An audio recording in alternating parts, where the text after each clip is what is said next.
Hello students, this is Dr. Aruna, VKB government girls college Dungarpur. आज के lecture में हम पढ़ेंगे लाइसोसोम्स। ये टॉपिक बीएससी पार्ट सेकंड के पेपर थर्ड से बिलोंग करता है।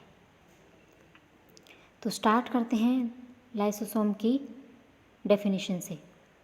लाइसोसोम दो शब्दों से मिलकर बनता है। लाइसो का मतलब डाइजेस्टिव, सोमा का मतलब होता है बॉडी, शरीर। हिंदी में इसको बोलते हैं लयन काय।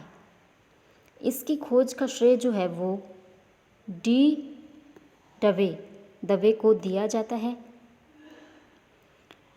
इनमें लाइसोसोम्स में कुछ पाचक एंजाइम्स भरे होते हैं जिनके कारण इनको लाइसोसोम नाम दिया गया है।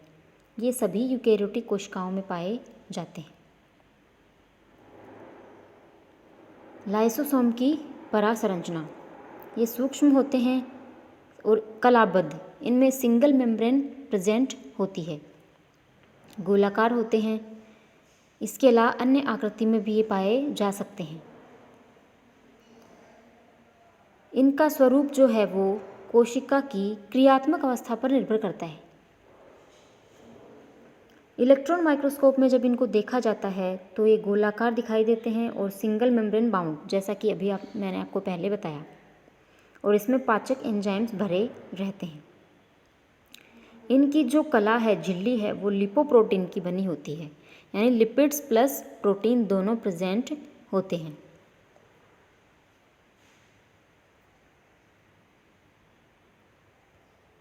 लाइसोसोम्स के पाचक एंजाइम जो है वो कोशिका द्रव्य के मध्य अवरोध उत्पन्न करते हैं, बाधा उत्पन्न करते हैं। अगर लाइसोसोम की झिल्ली फट जाती है तो लाइसोसोम्स के एंजाइम्स जो हैं वो कोशिका के अंदर साइटोप्लाज्म में आ जाते हैं और इसका पाचन कर देते हैं। इसी कारण इनको आत्मघाती थैली भी कहा जाता है। इसकी झिल्ली में या इसकी कला में कुछ पदार्थ पाए जाते हैं जो दो टाइप के होते हैं, अस्थायीकारी पदार्थ और स्थायीकारी पदार्थ। अस्थायीकारी पदार्थ क्या होते हैं? इनका काम लाइसोसोम की जो झिल्ली है उसको तोड़ने का होता है। इसके एग्जाम्पल्स हैं जैसे विटामिन्स ए, बी, के, ई, प्रोजेस्टेरोन, टेस्टोस्टेरोन और यूबिक्विनोन आदि। दूसरे हैं स्थायीकारी पदार्थ। इनका कार्य लाइसोसोम की झिल्ली को स्थायित्व प्रदान करने का होता है, स्टेबिलिटी प्रोवाइड करते हैं। इसके एग्जाम्पल हैं जैसे कोलेस्ट्रॉल, एनिमल्स में हैं ये, कोर्टिसोन, क्लोरोक्विन, हिपेरिन और एंटीहिस्टामिन आदि। इसके बाद में आता है लाइसोसोम के प्रकार। ये 4 प्रकार के होते हैं। पहला है प्राथमिक लाइसोसोम, दूसरा है द्वितीयक लाइसोसोम या फेगोसोम्स भी इनको कहा जाता है। थर्ड है स्वतः भक्षी रिक्तिकाएँ, ऑटोफेजिक वैक्यूल्स। फोर्थ है अवशिष्ट पिंड या रेजिडुअल बॉडीज़। इसमें पहला है प्राथमिक लाइसोसोम। ये सबसे पहले बनते हैं। इनमें पाचक एंजाइम्स भरे होते हैं और इनका जो निर्माण है वो ईआर से, एंडोप्लाज्मिक रेटिकुलम से, या फिर अप्रत्यक्ष रूप से गोल्जी कॉम्प्लेक्स में मुकुलन, बडिंग के द्वारा, कलिका के निर्माण के द्वारा होता है। ये संचय का काम करते हैं। दूसरा है द्वितीयक लाइसोसोम्स। इन्हें फेगोसोम, फेगोलाइसोसोम या टेट्रोफेगोसोम या पाचक रस धानियाँ भी कहा जाता है। इनका निर्माण जो है वो जीवद्रव्य कला से फेगोसाइटोसिस या पिनोसाइटोसिस क्रिया के द्वारा होता है। इनको फेगोसोम भी कहते हैं, जैसा कि पहले हमने अभी पढ़ा। फेगोसोम और प्राथमिक लाइसोसोम मिलकर के द्वितीयक लाइसोसोम का निर्माण करते हैं। और इनमें क्या होता है, प्राथमिक लाइसोसोम्स के जो एंजाइम्स हैं वो फेगोसोम के भोजन कणों को तोड़ने का काम, जल अपघटन करने का काम करते हैं। यहाँ पे हम डायग्राम में भी देख सकते हैं कि अभी हमने पढ़ा था कि द्वितीयक लाइसोसोम का जो निर्माण है वो जीवद्रव्य कला से फेगोसाइटोसिस के द्वारा होता है।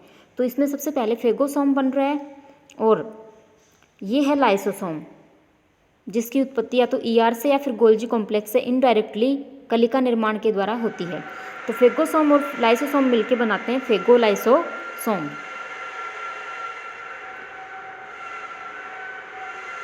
द्वितीयक लाइसोसोम जो है उसका मुख्य कार्य क्या होता है, जो बाह्य पदार्थ हैं और कोशिकीय पदार्थ हैं उनका पाचन करना। नेक्स्ट है स्वतः भक्षी रिक्तिकाएं या ऑटोफेजिक वैक्यूल। इन्हें स्वतः फेगोसोम या स्वतः लाइसोसोम भी कहा जाता है। अनशन काल में इनकी अधिकता होती है, यानी जब फास्ट या व्रत करते हैं उस टाइम पे इनकी अधिकता पाई जाती है। और इनका जो काम है वो कोशिका के विभिन्न अंगकों का पाचन करने का होता है। लाइसोसोम में कई बार क्या होता है, स्वयं की कोशिका के अंगकों का ही पाचन हो जाता है, जिसको स्वतः भक्षण कहा जाता है। ये यानी स्वतः भक्षी रिक्तिकाएं माइटोकॉन्ड्रिया, ईआर आदि का भक्षण या पाचन कर सकती हैं। नेक्स्ट है अवशिष्ट पिंड या रेजिडुअल बॉडीज। इन्हें उत्तरार्ध लाइसोसोम भी कहते हैं।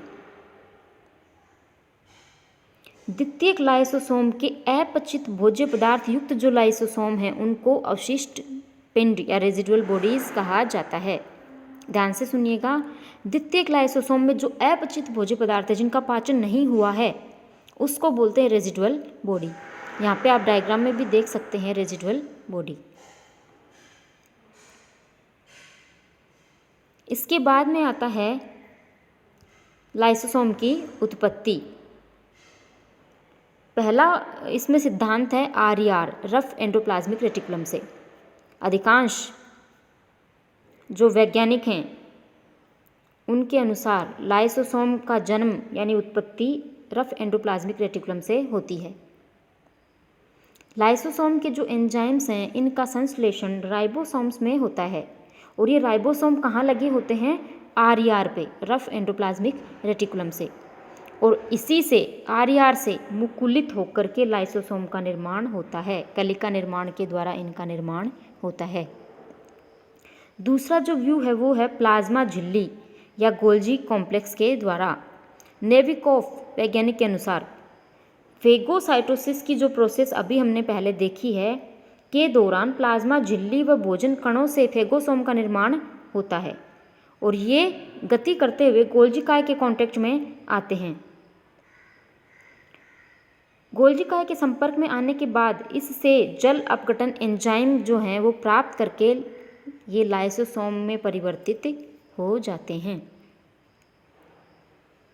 नेक्स्ट आता है लाइसोसोम के एंजाइम्स। इसमें 50 से अधिक जल अपघटनी एंजाइम्स खोजे जा चुके हैं जो कि जैविक दीर्घ अणुओं का, बड़े अणुओं का जल अपघटन करते हैं। इसमें से कुछ एंजाइम्स इस प्रकार हैं, जैसे राइबोन्यूक्लियेजेज या डीऑक्सीराइबोन्यूक्लियेजेज, फॉस्फेटेजेज, लाइपेजेज, प्रोटीजेज, ग्लाइकोसाइडेजेज, सल्फेटेज आदि। नेक्स्ट आता है लाइसोसोम के कार्य। इनका काम क्या होता है? पहला है कोशिका बाह्य पाचन। थोड़ी देर पहले हमने पढ़ा भी था, ये बाह्य पदार्थों का और कई बार कोशिका के अंदर के पदार्थों का भी पाचन कर सकते हैं। तो लाइसोसोम क्या करते हैं, कोशिका के बाहर एंजाइम स्रावित करके बाह्य कोशिकीय पदार्थों का पाचन कर देते हैं। एनिमल्स का इस यहाँ पे एग्जाम्पल दिया है। जंतुओं में जो शुक्राणुओं में एक्रोसोम, शुक्राणु की स्ट्रक्चर में आगे की तरफ एक्रोसोम स्थित होता है। इसके अलावा अस्थि जनन की जो प्रोसेस है उसमें लाइसोसोम बाह्य पाचन के उदाहरण हैं, बाह्य कोशिका पदार्थों का पाचन कर देते हैं। सेकंड है लाइसोसोम स्वतः भक्षण की क्रिया के द्वारा कोशिका के भीतर के पदार्थों का भी पाचन कर देते हैं, जिसको अभी हमने थोड़ी देर पहले पढ़ा था, स्वतः भक्षण कहा जाता है। कई बार ये ईआर और माइटोकॉन्ड्रिया जो खुद की जो स्ट्रक्चर्स हैं उनका भी पाचन कर देते हैं। थर्ड है अंतःकोशिकीय पाचन की क्रिया के द्वारा लाइसोसोम बाह्य वातावरण से कोशिका के भीतर जो पदार्थ आते हैं उनका पाचन कर देते हैं।